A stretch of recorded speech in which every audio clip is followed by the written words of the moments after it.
a struggle to be yourself as a Muslim and not being like everyone else. That's your struggle. Not to look like a square. While the Prophet, peace and blessing be upon him, said, Khaliful Mushrikeen. Most of the time when you talk about shyness and modesty, most of the time they talk about women. And usually they define the modesty, the shyness, the bashfulness to women. Now, I'm here to tell you that the Prophet Muhammad, peace and blessing be upon him, said, Al-Anbiya'u ikhwatun li'alatin ummahatum shatta wa dinuhum wahid. The prophets, all of them were brothers. Their mothers were different, but their religion is one. And the reason that I said that is that the Prophet, peace and blessing be upon him, said, what came from the earlier prophets, every prophet taught it. And this is going to be my lecture for today, my short lecture for today. This is the theme of my topic today. إذا لم تستحي فاستح. إذا لم تستحي فاصنع مع شدة. If you fear no shame, if you feel no shame, then do whatever you want to do. Tell them what I'm doing is this. My wife taught me this. She says, Siraj, when you drink water, when you're giving a talk, never drink from the bottle. And it's good advice. You should drink from the cup. So I'm waiting for the cup.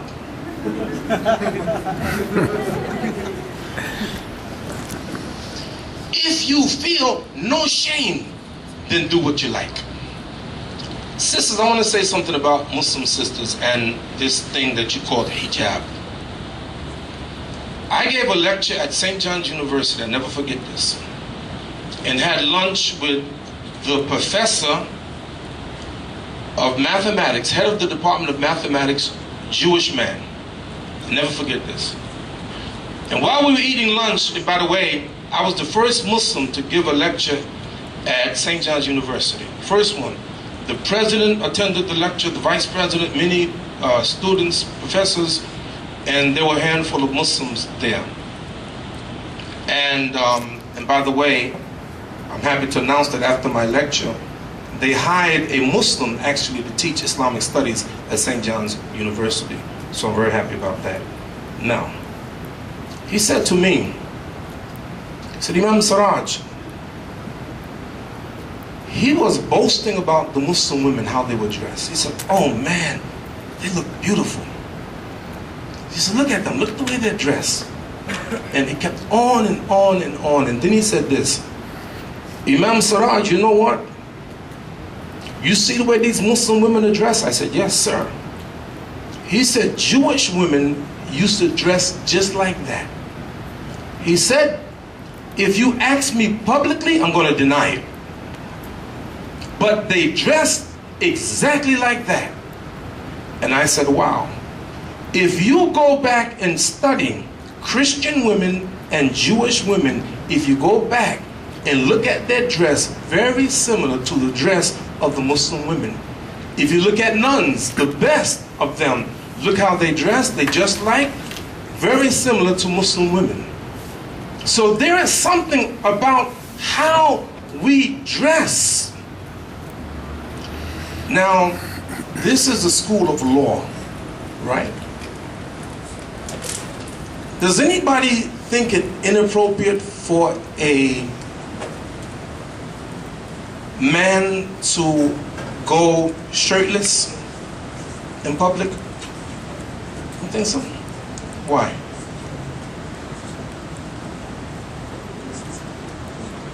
I'm getting real thirsty.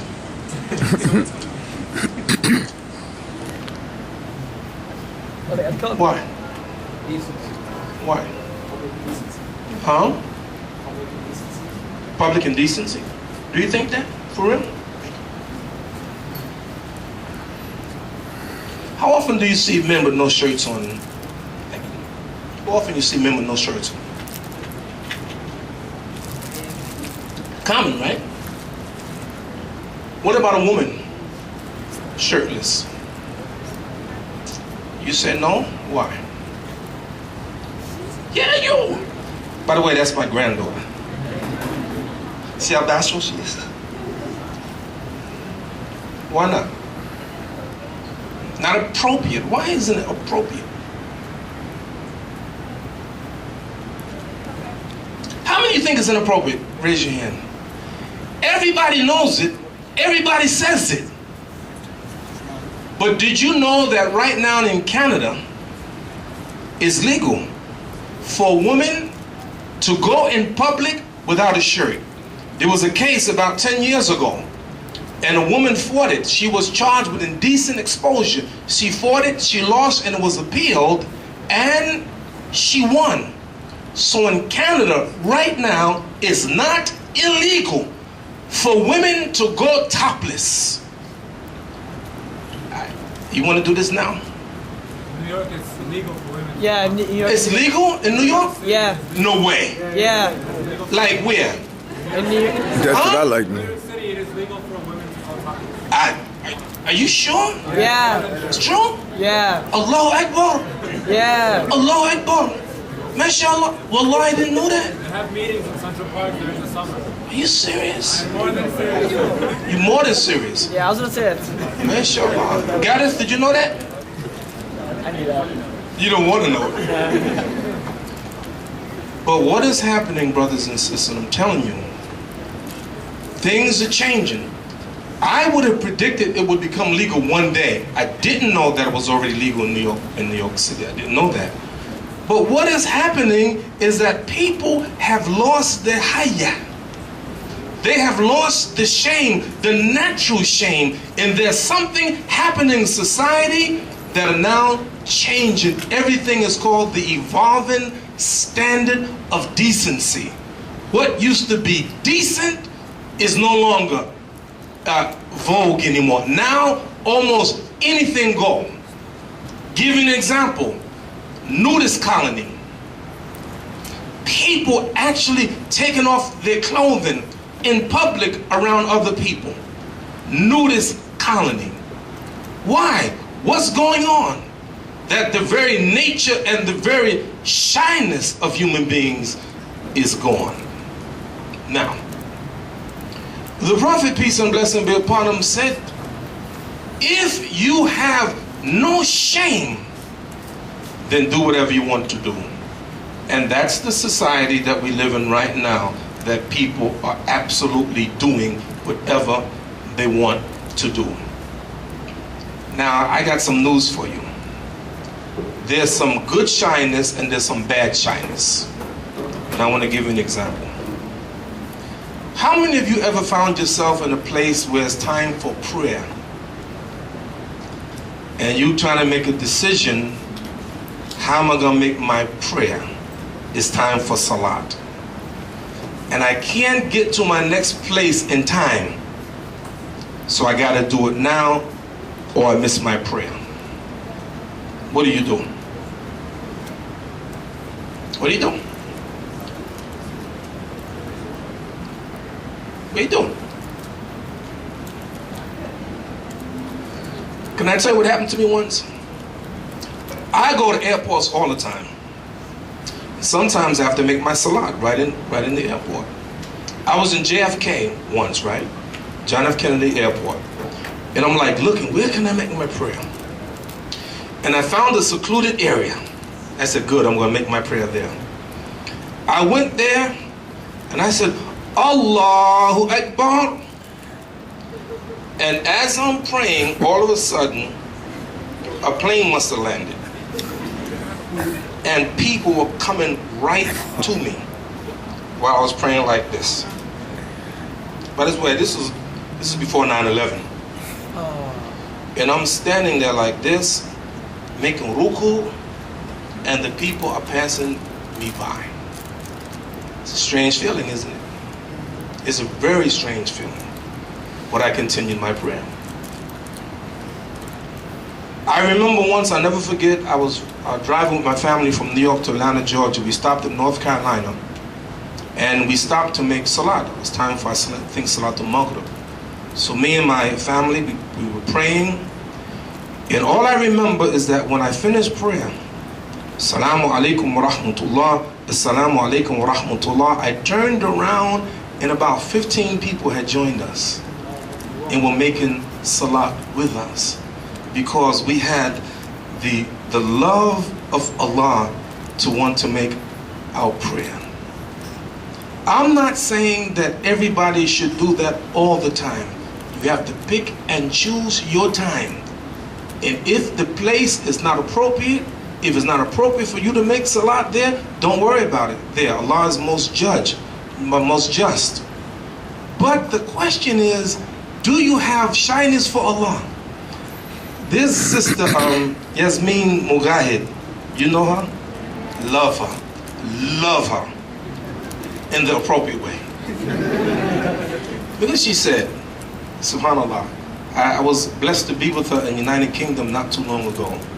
And she said, the more you care how you appear to Allah, the less you care how you appear to the people. Wrong kind of shyness.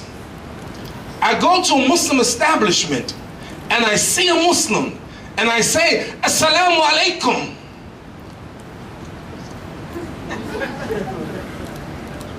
How often do you hear that? Ashamed to say salams. Why? Why are you ashamed to say salam? When Allah gives you an order from the Quran, when someone says to you, Assalamu alaikum, you must respond to them. Why should you be ashamed?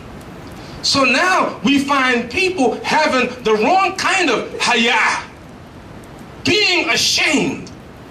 Now, to me, I'm biased. I know I'm biased. This is my opinion. There is no one more beautiful on the earth than a Muslim woman dressed in hijab. This is my opinion. I think that they are extraordinary, but it's not easy. You don't have to wear hijab. You see this kufi that I wear? I don't have to wear it. One of my teachers, Sheikh Jafar Idris from Sudan, he says, Siraj, if this kufi is a hindrance of da'wah, is a hindrance of teaching Islam, take off the kufi. Why? Because this kufi is not mandatory. You don't have to wear it. Look how many brothers got a kufi. 1, 2, 3. 3 of us. But we don't have to wear it, but they do. I gave a lecture at the University of Ohio in Columbus. And in the end of the talk, a young lady said, you know, Imam, she actually wrote it. You know, Imam, I love Islam. I'm not a Muslim yet. I love Islam. I love Allah. But the difficulty is, how am I going to wear that scarf? It's difficult for sisters sometimes to wear a scarf, wear niqab. So sister wearing niqab in Brooklyn, in Manhattan, at a university, you covering your face, what? She has hayaah for Allah subhanahu wa ta'ala and not afraid or ashamed in front of the people.